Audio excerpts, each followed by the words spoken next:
L'évolution design d'une marque, le cas Novotel, présenté par Frédéric Alzeari, directeur de création RF Studio, Nadège Dumont-Keruel, Global Vice President Novotel Accor,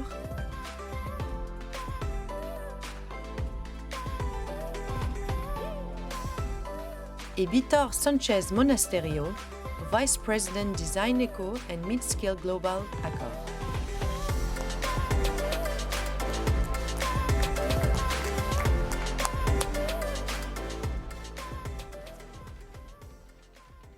Eh bien, bonjour à tous les trois. Merci de nous rejoindre sur le plateau du Global Lodging Forum.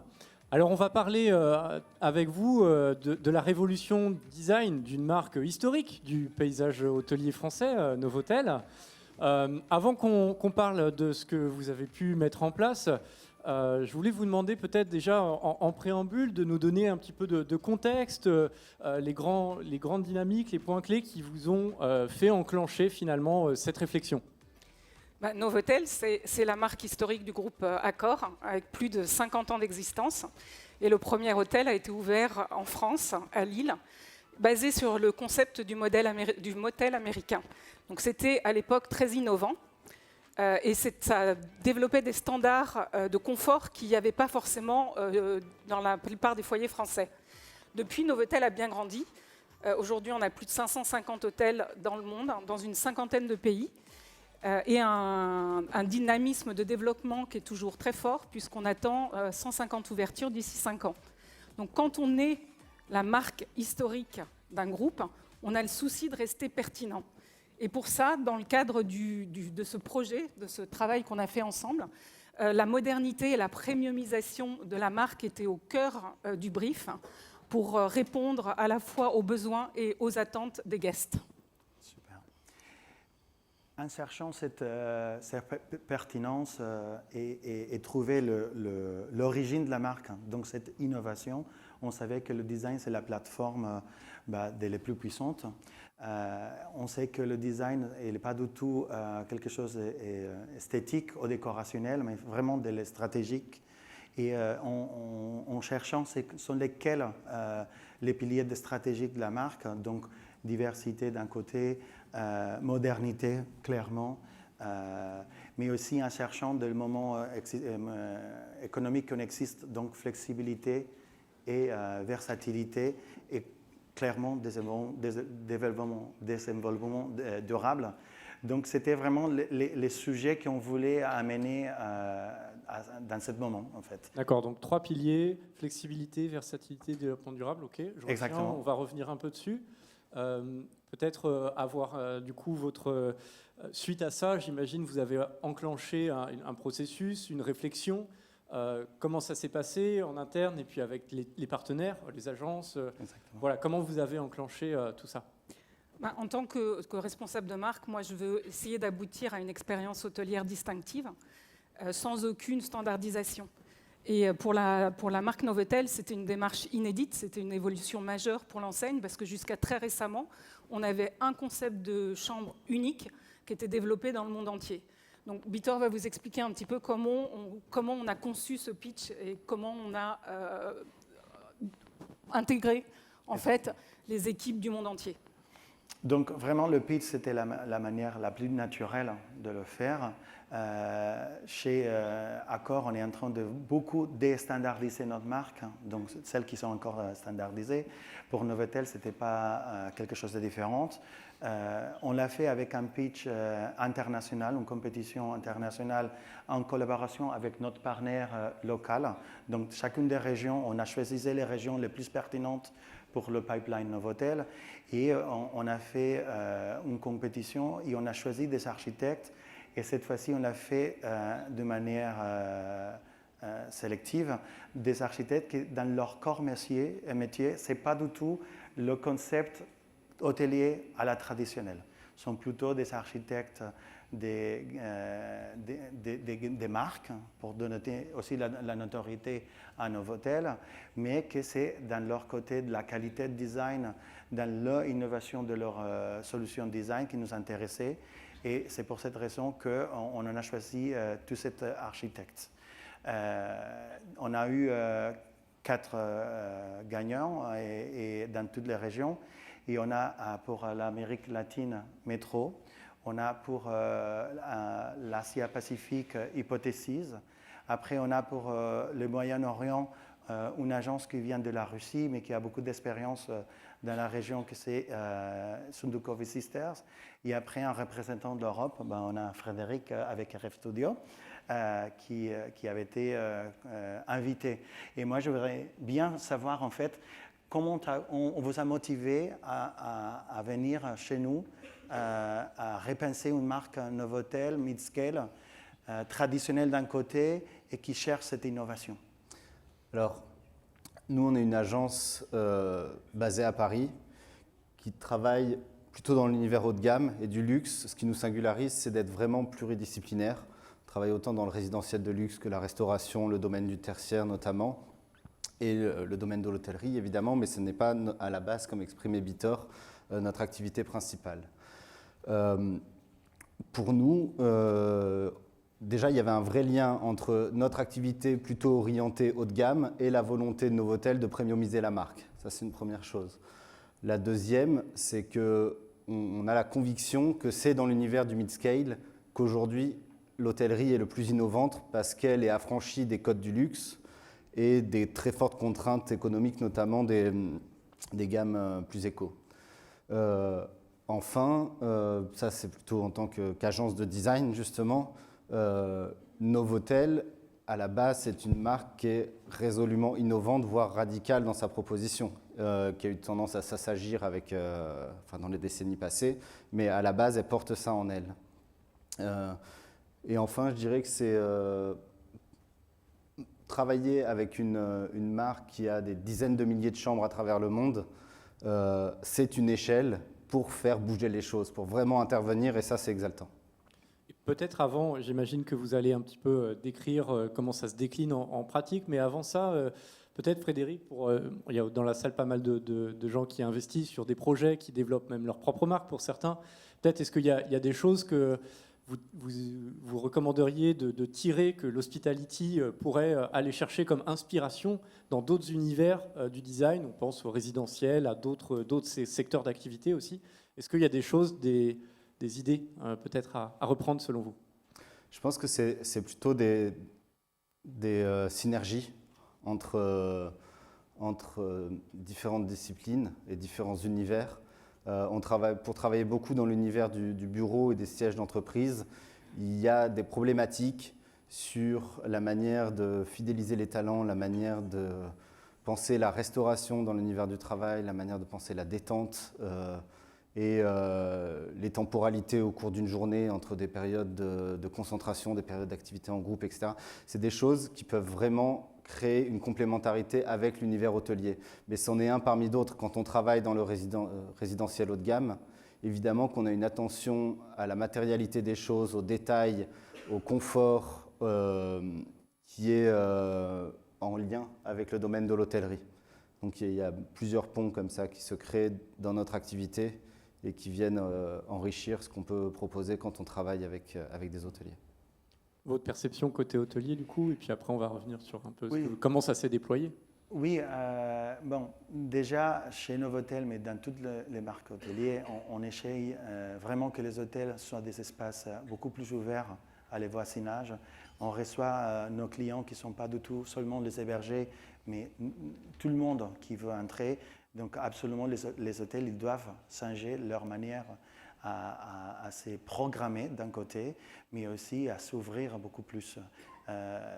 Je crois qu'en voyant les vidéos qu'on verra tout à l'heure, qu'on va voir comme les concepts se déroulent, sont lesquels les mots-clés que vous allez bien retenir.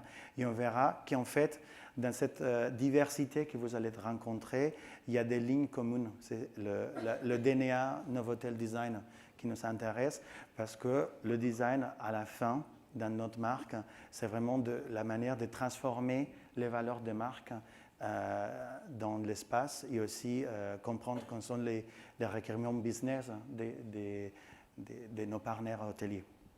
Moi, ce que j'ai trouvé intéressant, c'est qu'avec le même brief, de départ, on a 4 cabinets d'architectes qui ont eu une interprétation qui est tout à fait en portant les mêmes points forts pour la marque, mais une interprétation différente.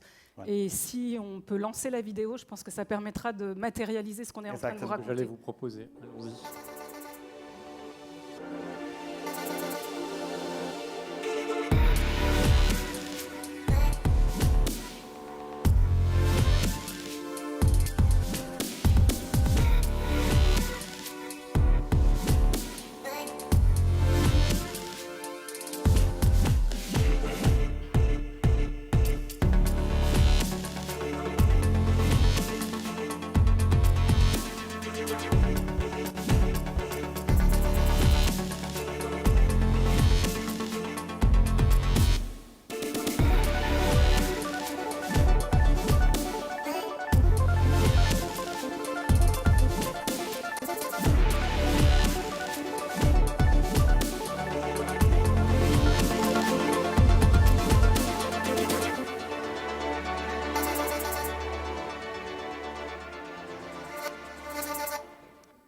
Très bien. Donc, bon, vous voyez la diversité d'un Novotel, que ce n'est pas du tout le Novotel que vous avez peut-être dans la tête avant.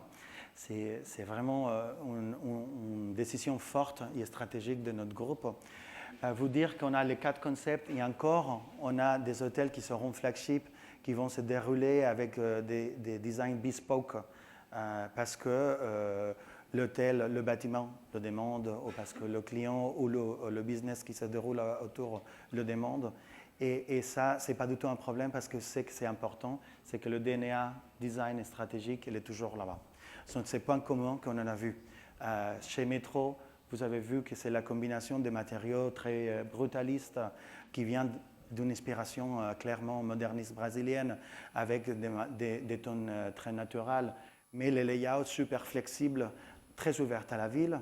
Après, on voit à Sundukovi Sisters qu'ils amènent ce mélange de naturalité, des prémonitions, ce mélange entre la détente et les affaires, des espaces très conviviaux qui viennent nous apporter encore à notre vieillesse.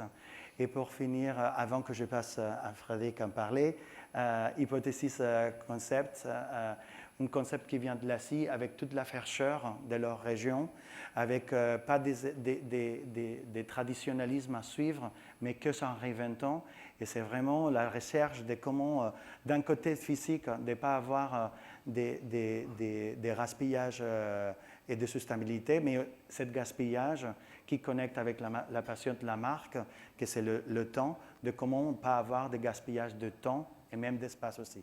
Et comme vous voyez, cette variabilité, encore, elle va être élargie avec la proposition de RF Studio. Merci, Bita. Pour notre concept, ce qu'on a fait, c'est qu'on s'est basé sur une approche la plus rationnelle possible en proposant un socle qui permette de s'adapter à toutes les configurations d'hôtels possibles, de socles d'hôtels, quelle que soit la géométrie et quelle que soit la taille disponible.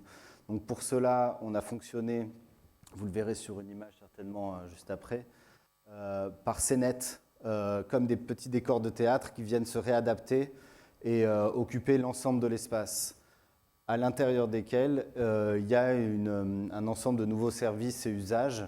J'en profite pour faire une petite digression. On a à l'agence une cellule qui s'appelle le Bureau des usages, qui travaille spécifiquement sur ces aspects-là. C'est quelques personnes qui réfléchissent sur les nouveaux services, les nouvelles technologies, les mouvements sociétaux et qui viennent nourrir nos réflexions en amont des projets. Et ça a été le cas évidemment pour ce projet-là. Voilà pour le social pair. Vous parlez un peu de... Je reviens parce que vous avez parlé de ces modules. On a l'impression que c'est effectivement des petits blocs en espace. Je vous ai entendu aussi beaucoup parler de flexibilité. Ok, concrètement, comment ça se traduit dans les espaces? C'est quoi la nature de cette flexibilité? Comment on fait pour changer? Comment on s'adapte aussi d'un point de vue projet individuel?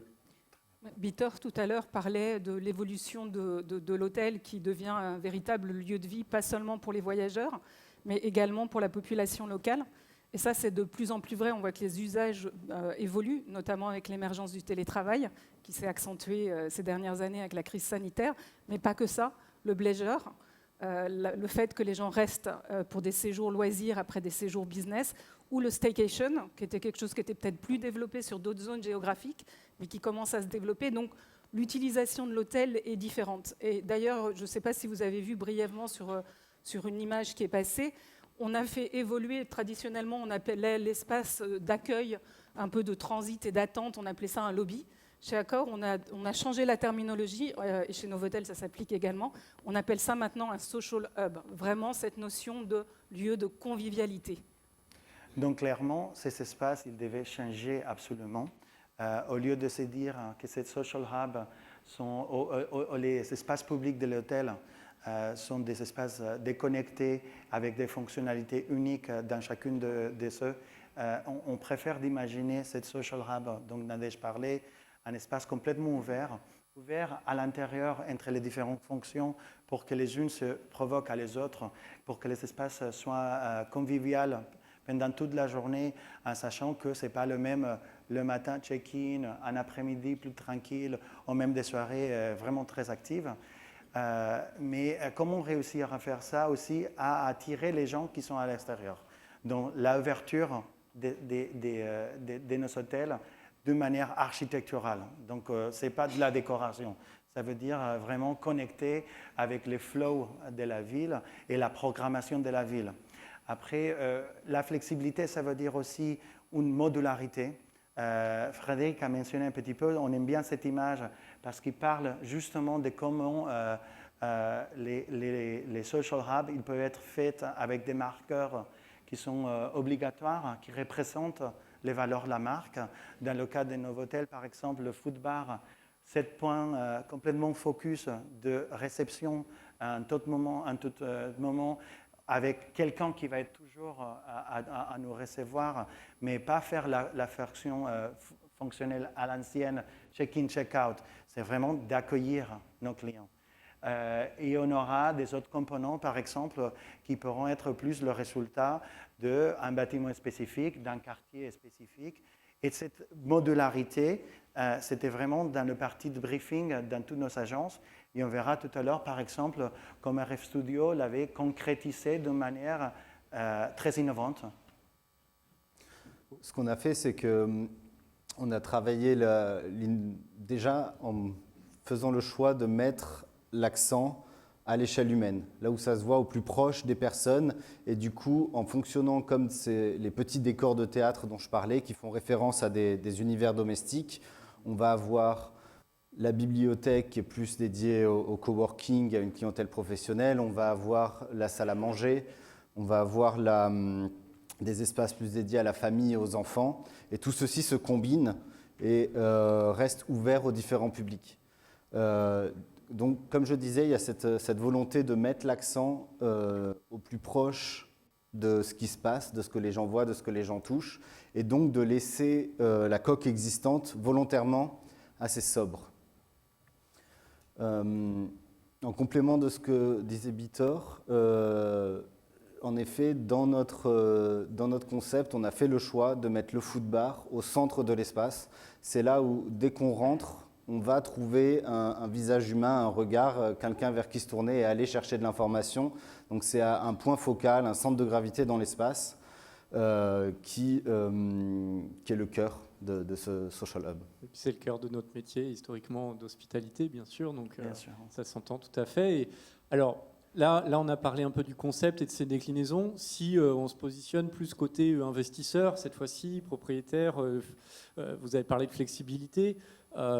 Est-ce que en termes de modèle, donc comment ça fonctionne? Est-ce que c'est partout les mêmes par région? Oui. Vous avez décrit vos régions? Nous, on aime bien parler d'une versatilité financière. On écoute nos clients. Nos clients, ce n'est pas que les guests finaux, mais aussi nos partenaires hôteliers. Et on déroule les concepts. Déjà, ce n'est pas qu'un concept, mais 4 concepts plus bespoke. Et chacun des concepts peut se développer dans les parties qui se répètent le plus, donc couloir et chambre, dans différents niveaux d'investissement. Donc ça veut dire que le même concept est les standards, où on a des alternatives économiques, où on a des options premiumisées. Ça veut dire que chaque hôtel va choisir s'ils veulent investir encore plus parce que leur clientèle est plus premiumisée. On habite dans un moment un peu plus challengeant, défiant, et on peut se permettre de faire encore d'une grande rénovation, mais d'une manière alternative économique. Ça voudra dire qu'il y aura des matériaux, des mobiliers qui vont changer, mais je vais laisser Frédéric le faire avec l'exemple de RF Studio. Alors, sur la chambre en particulier, ce qu'on a fait, c'est qu'on a eu une approche basée principalement sur le mobilier. Du mobilier léger, du mobilier sur pied, ce qui amène quelque chose qui est quand même assez novateur, c'est une facilité à faire évoluer la chambre dans le temps. On n'est pas sur un agencement lourd qui demande d'immobiliser la chambre et de faire des travaux quand on veut faire une maintenance ou quand on veut simplement remplacer un meuble aussi pour l'actualiser au niveau de son motif, de sa couleur, etc. Donc ça, c'est la première chose qu'on a pu faire avec Accor, c'est concevoir un ensemble de mobilier sur mesure en allant jusqu'au luminaire et toutes les assises.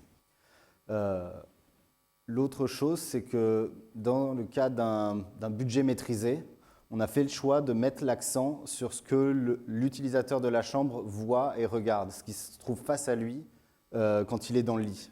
Et donc, ça crée un geste architectural qui est assez radical, une coupure dans la chambre entre deux zones. Une alcôve qui a une esthétique domestique avec des couleurs chaleureuses et des matières qui, selon les gammes de chambres, peuvent aller du noyer jusqu'à du tissu mural ou de la peinture, selon les gammes premium, standard ou alternatives. Et de l'autre côté, des finitions beaucoup plus sobres qui sont tirées de l'existant, en fait, de la coque, un respect pour l'existant. Et il y a donc ce geste assez fort qui vient couper la chambre en deux. Voilà, je dirais. Et alors, du coup, puisque si j'ai bien compris, vous avez parlé de 3 piliers tout à l'heure. Donc vous venez de nous expliquer le deuxième, finalement, la versatilité. Sur le volet développement durable, j'imagine il y a aussi un peu un socle. Concrètement, ça veut dire quoi en termes d'innovation ? Le développement durable, c'est un sujet, je pense, qui est de plus en plus porté par les citoyens, que ce soit le développement durable ou l'écologie d'ailleurs. Et les gens attendent que les marques qu'ils choisissent aient un engagement visible et pérenne. Et chez Novotel, en fait, on utilise ce prisme du développement durable, que ce soit pour l'expérience produit. Donc, quand on pense aux produits d'accueil en chambre, on est passé des mini-doses à des produits en dispenser, que ce soit enlever les bouteilles en plastique à usage unique. Et bien évidemment, tout ce qui concerne le design, ça va également être important dans ce domaine-là. Mais je vais laisser Bitor expliquer un petit peu plus ce qu'on a fait en termes de développement durable. Très bien. Donc, déjà, le design, les stratégies de développement durable dans le design, ça fait partie en fait d'un grand projet Accor CRS qui est très large. Et pour le design, chez nous, c'est pas vraiment dire ça c'est bien utilisé, ça c'est mal utilisé. C'est vraiment beaucoup plus proactif.